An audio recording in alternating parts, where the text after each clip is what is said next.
নমস্কার বন্ধুরা। 26শে জানুয়ারি 1950 এই দিন আমরা আমাদের সংবিধানকে গ্রহণ করি এবং শপথ নিই যে সংবিধান অনুযায়ী আমরা চলব। ইন্ডিয়া আজ আপকামিং সুপার পাওয়ার।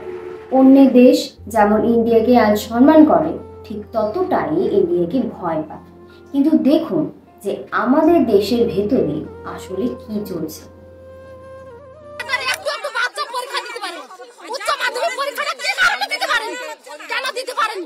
সন্দেশখালী পুলিশের জন্য তো আগের বার যখন মারপিটটা হয়েছিল এরকম সন্দেশখালী পুলিশ থাকলে আমাদের মাঠে ঘাটে লুকাতে হতো কি এই এক বছর বাচ্চাটা পরীক্ষা পিছিয়ে গেছে কেটাই হবে।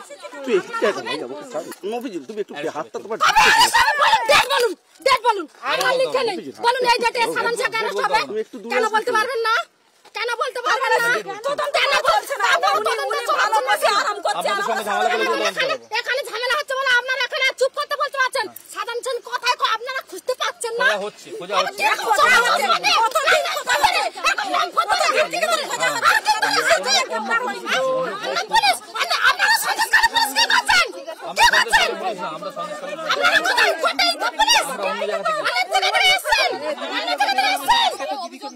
সাধারণ সেক্রেটারি ধরতে পারে না মহিলাদের এখন চুপ করুন এনা শাখানি ছাড়িনি কইরা ঘুমটাতে বসে থাকুন তবে মমতার পুলিশ চুপ করবে। মমতা 1000 টাকা 500 টাকা দিয়ে আর মহিলাদের বলছে চুপ করুন না আর মস্তান বসেছে মস্তান শাখা চুরি করে আপনারা বসে থাকুন আর আমাদের পুলিশের দায়িত্বটা দিন। পুলিশের দায়িত্বটা দিন। এতদিন সাধারণ সেক্রেটারি খুঁজে বের করতাম সাধারণ সেক্রেটারি খুঁজে বের করতাম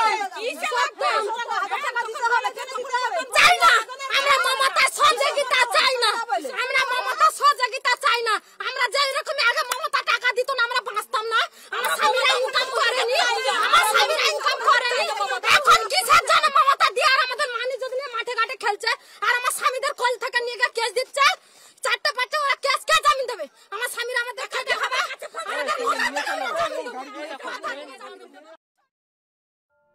আজ গভর্নমেন্ট নিজের সত্তা বজায় রাখার জন্য চোর ডাকাতদের সাপোর্ট করছে এবং সে বদলে সাধারণ মানুষ পিছিয়ে মরছে, যেটা 200 বছর ধরে ব্রিটিশ আমাদের সাথে করে এসেছিল।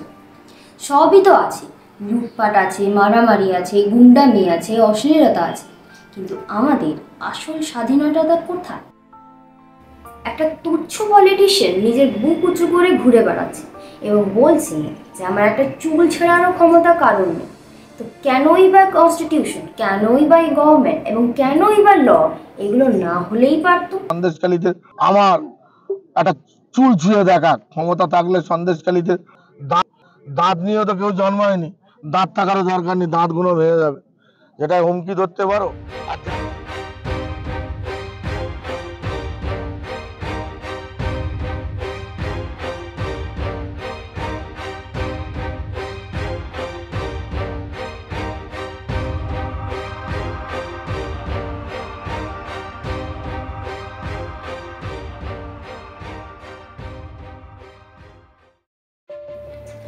আমাদের গভর্নমেন্ট এতটাই অক্ষম যে আজও বা এখনও শেখ শাহজাহানকে খুঁজে পায়নি। তা আমাদের অন্যান্য দেশের থেকে শেখা উচিত কি সংবিধান অনুযায়ী কিভাবে চলা উচিত এবং কেউ যদি সেই সংবিধানকে অমান্য করে তাকে কিভাবে শাস্তি দেওয়া উচিত। শুধু সাধারণ মানুষ কেন, কেউ যদি পলিটিশিয়ান হয় তার কি অধিকার নেই শাস্তি পাবার? শুধু সাধারণ মানুষেরই অধিকার আছে শাস্তি পাবার, আর কোনো অধিকার নেই? তারই একটা নমুনা সন্দেশখালীতে চলছে।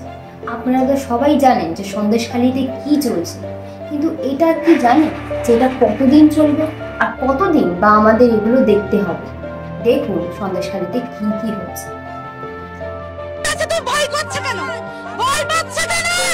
অজিত মাইতি তিনি এখানে অপর একজনের বাড়ি, সেই বাড়িতে কোনো রকমে আশ্রয় নিয়ে রয়েছেন। রবিবার দুপুরে গ্রামবাসীদের তাড়া খেয়ে স্থানীয় এক সিভিক ভলেন্টিয়ারের বাড়িতে আশ্রয় নিয়েছিলেন বেড়মচুরের তৃণমূল নেতা অজিত মাইতি। প্রায় 5 ঘন্টা ধরে পুলিশ কার্যত সেই বাড়ি ঘিরে রাখে। অন্ধকার নামতেই নাটকীয়ভাবে অজিত মাইতিকে সেই বাড়ি থেকে আটক করল পুলিশ। পুলিশ সূত্রে খবর, তৃণমূল নেতার বিরুদ্ধে জমি দখলের পাশাপাশি অন্যের জমি জালিয়াতি করে বিক্রি করে দেওয়ার অভিযোগ রয়েছে।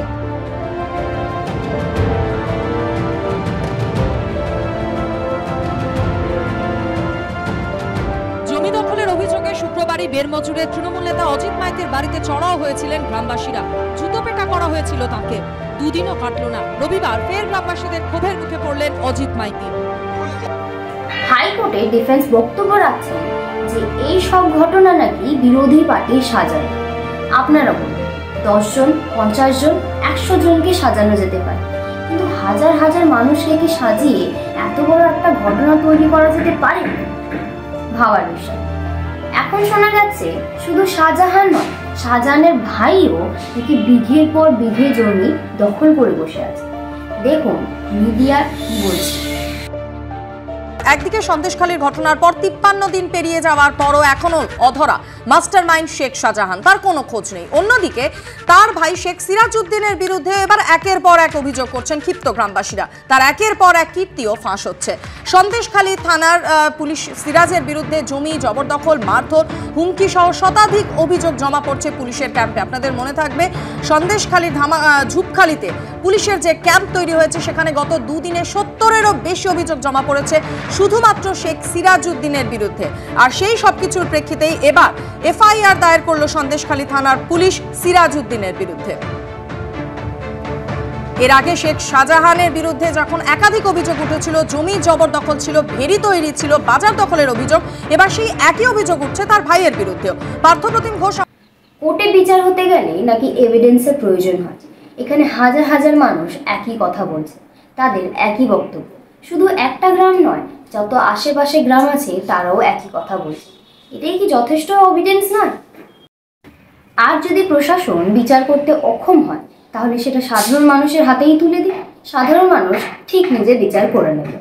সন্দেশখালীতে আজ মহিলারা বাঁশ লাঠি ধরে বিরোধ করছে, কিন্তু সেখানে যদি তারা ঝাঁসি রানী লক্ষ্মীবাইয়ের মতো তরোয়াল নিয়ে দাঁড়িয়ে থাকত তাহলে শাহজাহানের মতো কোনো মানুষের সাহস হতো না এভাবে তাদের অত্যাচার করতে। বন্ধুরা, যাওয়ার আগে শুধু একটাই কথা বলবো, আপনারা ইউটিউবে বসে কেন আমার ভিডিও দেখছেন? চটপটি নিউজ দেখুন, মশলাদার নিউজ দেখুন। আমার ভিডিও দেখে কি হবে?